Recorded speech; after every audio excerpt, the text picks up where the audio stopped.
What up, everybody? It's your boy Kakash13542, aka Marlin, aka Fish, aka part of the YG's crew, Mr. Piranha, and I'm here with some more reviews for you. Apologize, had some personal things come in the last few weeks, as well as some technical difficulties. As you can see, I finally got a new headset, so courtesy of my buddy Greg Nostick.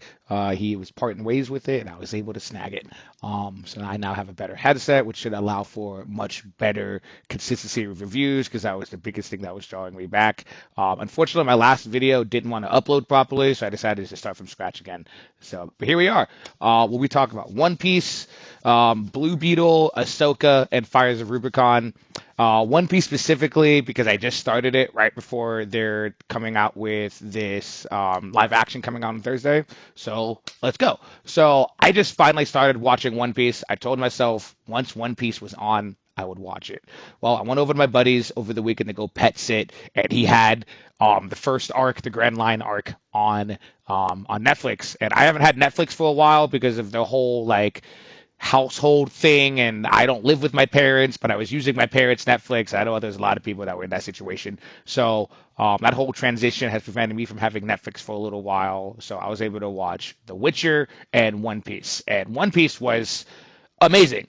Like the amount of episodes that I watched, I think I watched only a good 10 episodes. I think I watched right before them getting to the Grand Arc, and then getting to the next section with like fighting in the city and all that. And the main reason I never watched One Piece was because it was wacky, because it was wild, because it was. If you would look at other anime would make sense, and I would look at One Piece and it just didn't make sense. I just didn't like it because it didn't make sense. I didn't know that it was just a wild, wacky anime, and I was just turned off by that for a very, very long time. And then watching it over at my buddy's house, I there was nothing bad about it. It was wacky, it was wild, it's crazy, it don't make sense, but it wasn't bad. And it gave me that impression of just how good it was because it wasn't bad. And then now, I have a lot more episodes to go. There's like 61 episodes in the first arc, and I did not watch all of those. Like I said, I watched a good, like, maybe 10 episodes between arc 1 and arc 2. And then, there's over 1,000 episodes now. So I got a ways to go. But I'm excited that I've seen enough of the grand arc, in my opinion, to know how anticipated this movie should be that's coming out on Thursday, and I'm hoping they could do a good job. I'm hoping Netflix understands how popular this anime is and how good this anime is. Also, Luffy's part of the big three. You got Goku, Naruto, and Luffy. You got the big three. This is one of the first times the big three is really, really being done by like a big studio as a movie and stuff, live action movie. So I just hope they do a good job with it. And it's just a really good anime. I do appreciate all my friends recommending One Piece over the years, and I finally started watching it again. The only reason I didn't commit is because it's a big commitment, and like I said, once it's on, I'll finally be able to watch it. And your boy started watching it, so that new movie comes out on Thursday on Netflix, and hopefully we'll figure out Netflix. If not, I'll be able to watch it when I can watch it. We'll see. What I did get to see, however, was Blue Beetle. Blue Beetle was a fantastic movie. First off, it's really sad to say, but the CGI was so much better than goddamn The Flash. Like the Flash's CGI just distracted from so many different parts of the movie, and you just didn't have that problem with Blue Beetle. And it just stinks because The Flash apparently had so many reshoots and recuts and redos and reshoots and recuts and redos. And then, unfortunately, it's CGI and half the movie was subpar. And I think Blue Beetle was a better movie than The Flash to begin with. And I had more excitement for The Flash and Blue Beetle. Excuse me. Blue Beetle it was just a really, really good movie. George Lopez was in it. Didn't know that. Didn't expect it. He was hilarious. He was absolutely hilarious. He was part of the family that I cannot think. He's part of Jaime's family, excuse me, and just does a really, really good job. And they do a really good job incorporating the family into the movie. Again, it's great special effects, great story. The only gripe that I have with the movie was he's supposed to be 22, and he's supposed to have graduated from college on his way to a law degree. And I get the unsureness of being unsure of yourself, but the way that they made him unsure and react to situations and like the clumsiness and stuff made him seem like he was way younger than 22. Like some of the way that the family teased him and treated him made him seem like he was way younger than 22. Like I get that, family teases you and stuff like that, but I felt like there was too much of a reactive point to his character for most of the movie that made him seem younger than what he was.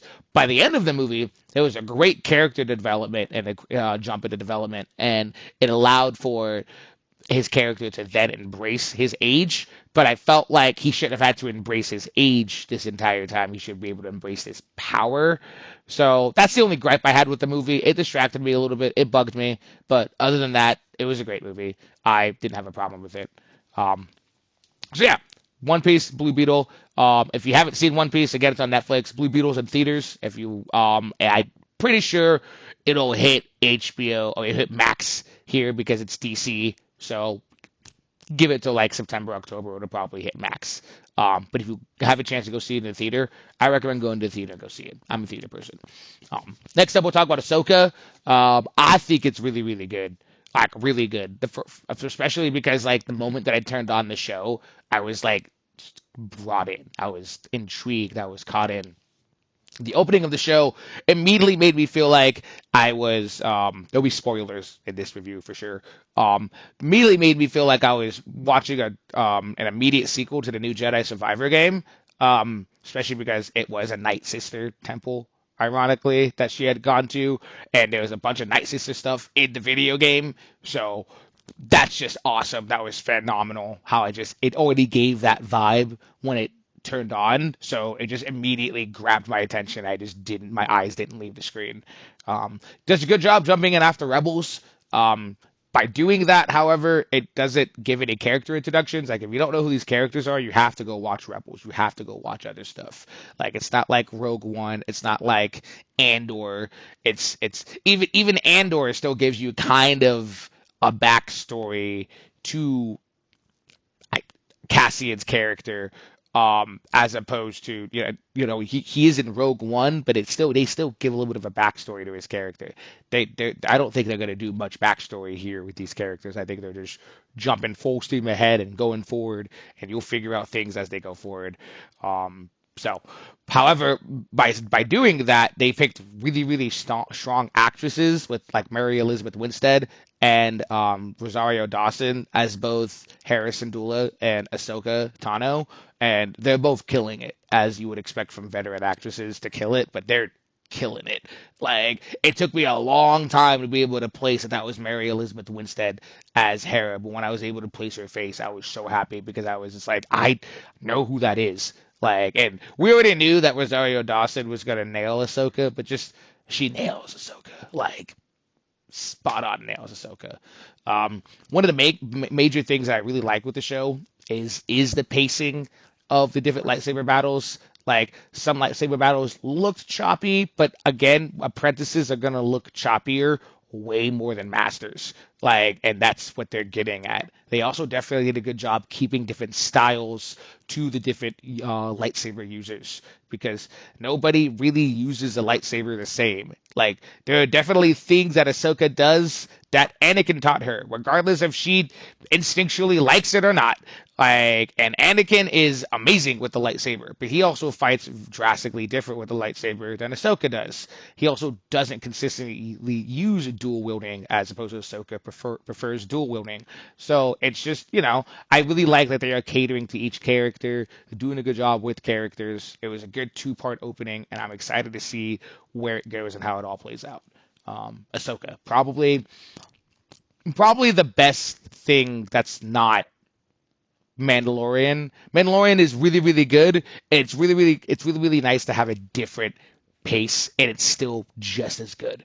Like, because Mandalorian has its own feel, and I feel like it just has more of a traditional Star Wars feel, which there's nothing wrong with Mandalorian not having a traditional Star Wars feel, but it feels nice to just have it shift kind of back towards the direction that we're all kind of already used to, and then seeing it done very well is exciting.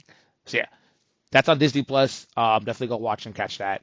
The last thing I'll be talking about here will be Fires of Rubicon. I was able to get that on PlayStation because of my buddy Professor Weeks. Professor Weeks is the shit. Excuse my French there. We definitely share our PlayStation accounts, and he was able to get that, and that was not on my purchase list this year. So I'm able to play that, and it is an absolute blast. After starting with Sekiro and playing roughly almost every single From Software title. I think the only game I have not played is Demon Souls Original. I've played Demon Souls Remake, I've played Dark Souls Original and Remastered, I've played Dark Souls 2, I've played Dark Souls 3, I've played Bloodborne, I've played Elden Ring, I've beaten Elden Ring twice, I've beaten Sekiro 4 times and 100% in Sekiro, and after playing all of those games, the only From Software title I haven't played are any of the Armored Core games, which is fine. I started with Sekiro, which is an Xbox One game. The last Armored Core game that came out was in 2012. When I was over at my buddy's house, he really wanted to show me Armored Core 5. Didn't realize that it was a 360 game that came out in 2012. So it's been 11 years since the last Armored Core game. So, makes sense. Like, I didn't get into From Software until Xbox One. So anything before Xbox One, for the most part, I don't know of. The only one that I've truly played before Xbox One was Demon Souls, but they have Demon Souls remastered, so it's not like I really got to explore From Software on the 360 very much. I played Demon Souls or Dark Souls, excuse me, and that was it. So with Dark Souls remastered, being available on the Xbox One, like I said, I didn't have to explore that library. So being exposed to Armored Core wasn't really a thing. I remembered Armored Core at a friend's house a long time ago. That's why it's a name that I recognize. That's why I was excited when they name dropped themselves last November at Game Awards.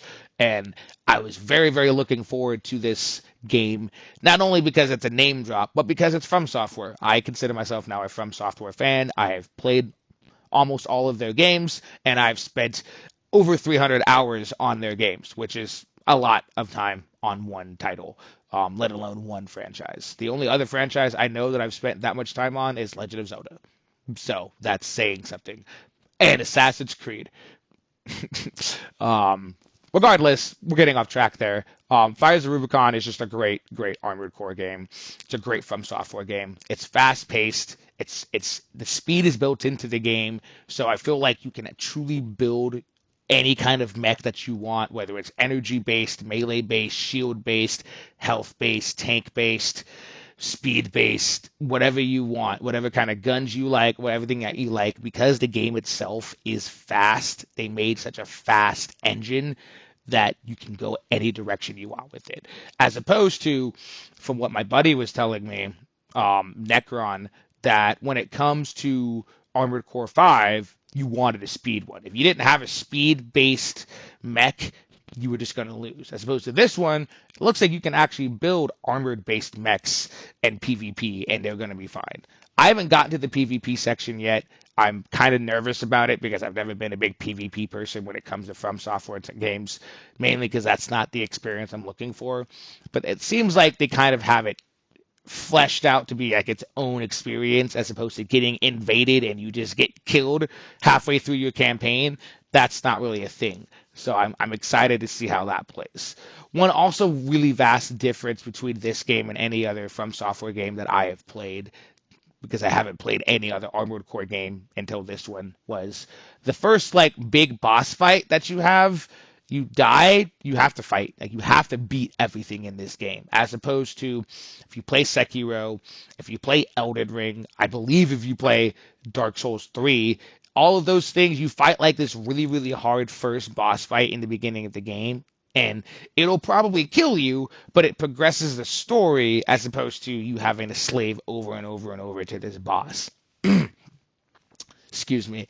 With it being mission based and with it being story based and not open world campaign based, it's a very, very different experience. I like it. There's nothing wrong with it, but it's different, which is why once you get to chapter 3 in the game, you technically unlock PvP. I haven't unlocked it yet because I was also working on other games, hence the Diablo 4 on my TV. And